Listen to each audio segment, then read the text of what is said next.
Yeah, I think, and another question that the Fox poll asked was about does the Israeli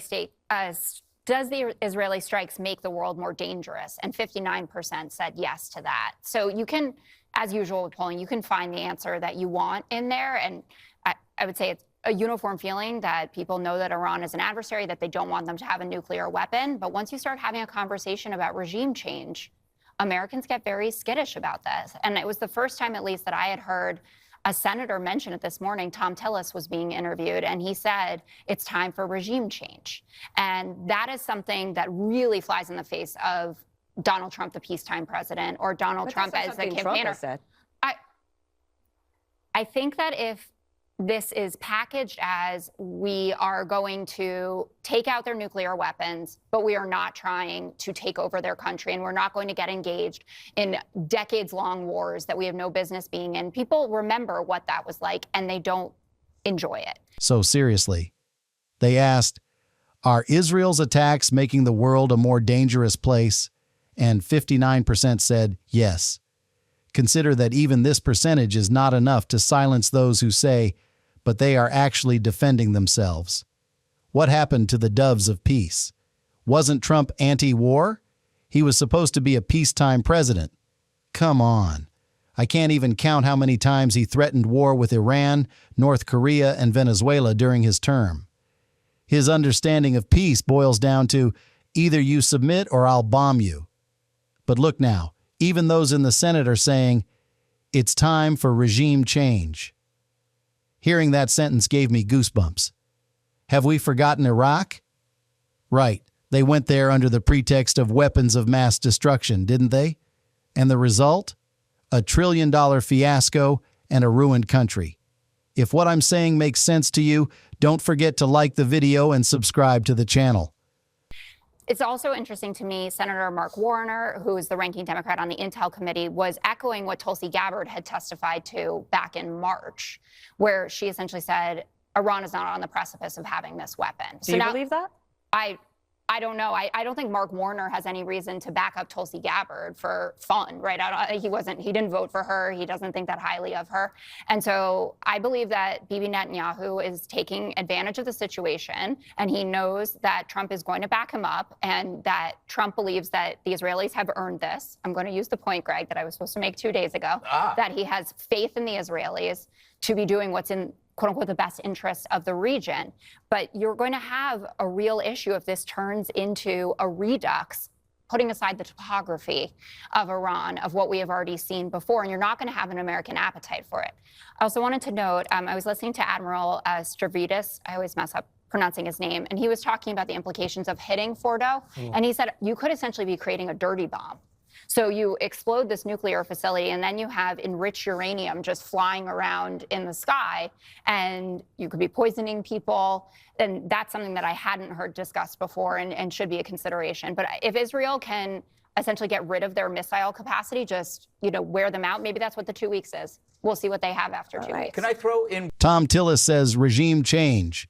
Trump says Israel is right, as if they're playing Monopoly in the Middle East. This is the real world, brother. Real people are dying. And it's like a joke. They're still trying to deceive the people with the same lies, the same fantasies. Iran doesn't have nuclear weapons, Tulsi Gabbard says so. But more importantly, Mark Warner says so too. He's a Democrat on the Intelligence Committee, so he doesn't just talk for the sake of talking. But Bibi Netanyahu is still crying, no, Iran is going to make an atomic bomb. Because he knows that with an ally like Trump, he can get away with anything. For Trump, the mindset of whatever Israel does is right sums it all up. Oppose it? Impossible. Because there are still millions of Americans who believe in the loyal ally fairy tale. For more on that, let's bring in NBC News correspondent Jacob Sobroff, who is outside Dodger Stadium in Los Angeles. Jacob, good to see you. What can you tell us? Alicia, it was a very tense scene here earlier at Dodger Stadium, and you can see that everybody has sort of dissipated for now. There's a couple of protesters left. In fact, I'll just show you sort of the remnants of the protesters that are here right now. You can see that there's a couple of people still milling about. But what we understand is that there's going to be a protest again at 7 o'clock Eastern time tonight here. There's a game between the Dodgers and Padres coming up this evening, and the Dodgers have been at the center of this conversation about all of these wide-scale immigration enforcement playing out across Los Angeles. You had those agents that were staging here after a series of immigration enforcement raids this morning at Home Depot in Hollywood, reportedly at a Costco in the Los Feliz neighborhood, in Paramount reportedly. There are potentially agents that were exercising an immigration enforcement activity. Even in the Coachella Valley in the desert, there are reports of immigration enforcement today. When I talked to Tom Homan the first Saturday of this immigration enforcement operation, he said, we're going to be doing this every day. Some days will be big, some days will be small.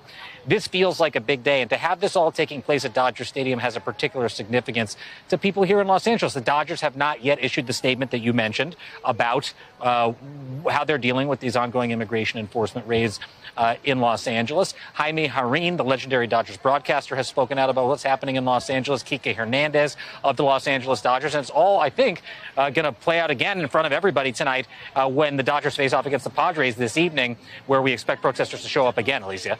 Sobroff, you mentioned the significance of Dodger Stadium. What is that significance? And here's the tragic part. When it comes to Iran, everyone goes into, oh no, it's dangerous mode. But no one talks about the radiological disaster that would result from Israel striking the Fordo nuclear facility. A retired admiral comes out and says, if you attack Fordo, it will be a dirty bomb, meaning civilians could be poisoned, uranium could spread into the soil, water everywhere. But no one cares, because the Western media just says Israel is defending itself. Are we idiots? This isn't defense, it's clearly provocation. And if America acts as a shield for this, I'm saying this very clearly. It's digging its own grave. Because such interventions eventually come back to bite you. History doesn't forgive such nonsense. Well, when Walter O'Malley brought the Los Angeles Dodgers here in the 1950s, there was a vibrant Latino community in Chavez Ravine, the neighborhood behind me. Palo Verde, Bishop, and La Loma were the names of the three neighborhoods. If you haven't read the book called Stealing Home by Eric Nussbaum, it's one of my favorites. It's great. Those communities were forcibly removed, evicted from Dodger Stadium, and there has been a love-hate relationship, I think it is fair to say, with the community here in Los Angeles.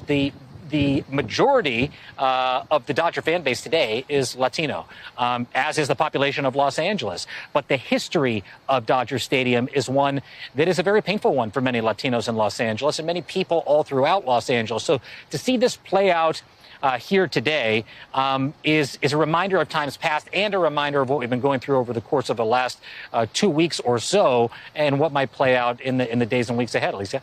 You have raids, it's my understanding, picking up across your city. Your sense of the level of fear, of frustration in immigrant communities, understanding, of course, that immigrant communities are very much interlaced with those of us who have U.S. citizenship.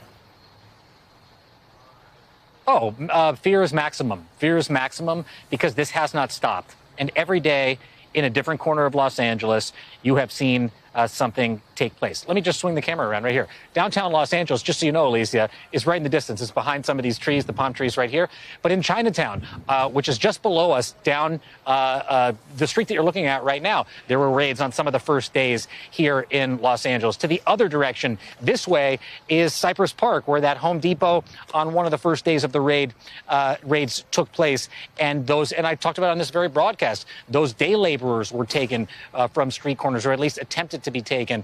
And that scene plays out in a different corner of Los Angeles almost on a daily basis. It's a county of 10 million people, over 500 square miles. And it seems like I feel like, in talking to people on the ground every day, that they feel like ICE is everywhere. And that is terrifying, not just undocumented folks, but mixed status families with children in Los Angeles public schools, mixed status families who have people in their church or in their workplace. Everyone knows somebody who's affected by this here in this city. And the protests, especially on Saturday, that have been largely peaceful, are all about, not about Donald Trump, not about anger at the administration. It's about getting ICE out of Los Angeles, and everything else comes after that, because this affects people's day-to-day lives. But let's put foreign policy aside for a moment. What's happening domestically? ICE operations. The Immigration and Customs Enforcement Agency is spread out across every corner, setting up ambushes in Los Angeles. And do you know what's ironic? One of these raids is taking place at Dodger Stadium. Yes, you heard that right. This is the stadium built by demolishing the Latin neighborhoods in Chavez Ravine years ago. Those who read the book Stealing Home know. Now the ghost of that past has returned. The Latin community is once again the target. The only difference is that this time they're coming not with bulldozers, but with ICE agents. And you still say this country is the land of the free? The cameras show.